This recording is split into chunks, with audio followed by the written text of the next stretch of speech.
Welcome to Low Tier Fun Tier, where I take a look at the Rank 1 lineup for a nation in War Thunder and pick out my favorite vehicles. Let's check out the Italian Air Tree.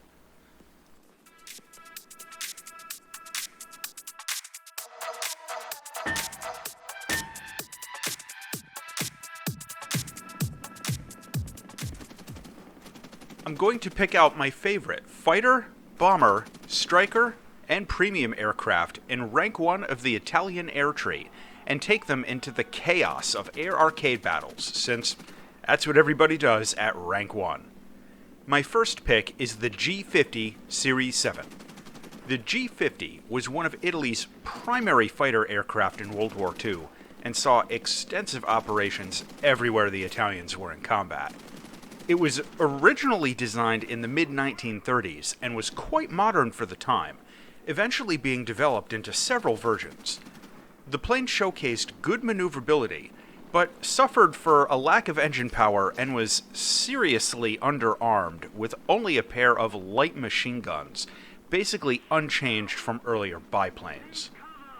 In War Thunder, the G50 Series 7 has pretty average overall performance for a Rank 1 fighter. It can carry a very light load of bombs, which give it the ability to make attacks of opportunity against targets on the ground, but as always, that will dramatically handicap its flight performance. Its engine isn't the best, part of the reason the BR is so low, but it does have some pretty good dive performance, and it turns well at high speeds. Overall, it's an effective dogfighter, but the armament of only 2 light machine guns sometimes requires a lot of time on target to bring down anything heavier than a biplane. Overall, the G50 is a really fun plane to fly, as it provides enough of a challenge not to get boring, but it can still be effective enough not to be frustrating. Next up is the S-81 bomber, which was the first in a long series of 3-engined aircraft produced in Italy during World War II. The Italians had an affection for the 3-engine layout for medium-sized aircraft, and the SM-81 played an important role in validating the basic layout for military aircraft after previously only using it with civilian airliners. It was designed before the war, and it had a lot of holdovers, such as the fixed landing gear. But it still proved itself a workhorse for the Italians, and it served in several theaters as a bomber, a transport, and as an observation aircraft. In War Thunder, the S-81 is actually a pretty effective Rank 1 bomber. It can take a loadout of 4 500-kilogram bombs, or higher quantities of smaller bombs, and it gives pilots a lot of flexibility for going after strategic bases or large numbers of AI ground targets. It's even a respectable performer in close air support at the reserve tier, and if you take this into air arcade and manage to climb, the S-81 can sometimes win a match all by itself, and if you load up the gun turrets with incendiary tracers, it might even shoot down a fighter or two. However, it is extremely slow, it flies like a tugboat, and it has no real armor protection at all. But the offensive bomb load and adequate defensive guns still make the S-81 a credible bomber in Rank 1. If you can get good at using this, it's not a bad choice to grind out most of the other Rank 1 Italian planes, and it can prove itself as a workhorse grinder for the lower tiers. Next is my pick for a strike aircraft, the Breda 88. In real life, this aircraft was an abject failure in almost every way. It was originally designed in the mid-1930s to fill the need for a high-speed fighter with cannon armament, and the early prototype seemed to show enormous potential in that direction, breaking some world records. But the problem was that after working the prototype into a military combat aircraft, too many compromises had to be made, and its performance slowly suffered bit by bit as more drag, more weight, and more complexity was added without any corresponding increase in engine power or refinements to its aerodynamics. In total, almost 150 were built, but in the end, the plane proved almost completely unsuited for air combat. In War Thunder, the Breda 88 is classified as a dive bomber with a battle rating of 1.3. The flight performance of the 88 is pretty poor, even in rank 1, without a lot of engine power or agility.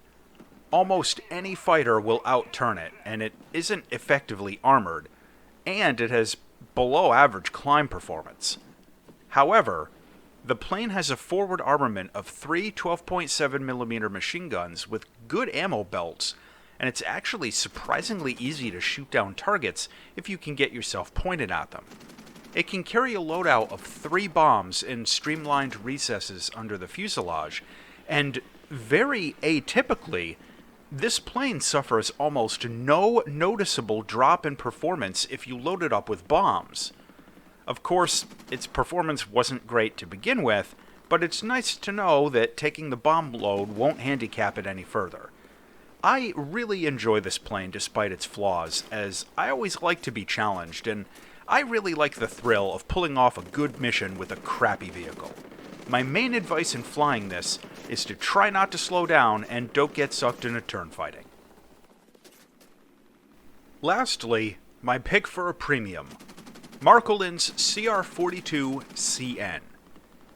The CR-42 was the final evolution in a long series of Fiat biplane fighters designed during the 1920s and 1930s. It featured an upgraded supercharged radial engine, refined aerodynamics, and its structure used newer and stronger construction techniques which increased rigidity without a huge increase in weight.